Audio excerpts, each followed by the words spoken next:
কিছু সত্য কথা জেনে রাখুন, কাজে লাগতে পারে। ১. মাগরিবের আজানের সময় পুকুর পাড়, বাঁশঝাড়, তালগাছ, সুপারি গাছ, বাসার ছাদ অথবা অন্ধকারের রুমে থাকবেন না। অস্বাভাবিক কিছু দেখে ফেলতে পারেন। ২.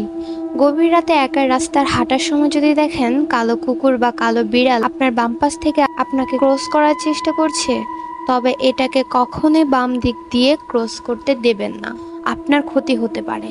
৩. চার রাস্তার মোড়ে গভীর রাতে একা দাঁড়াবেন না। আপনি ভুল পথে যেতে পারেন, অর্থাৎ আপনাকে ভুল পথে নিয়ে যাওয়া হতে পারে। ৪.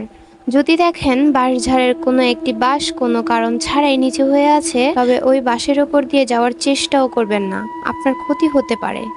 ৫.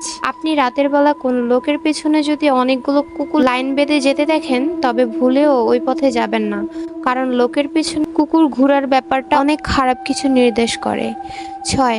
ঘুম ভাঙার পর যদি আপনার মনে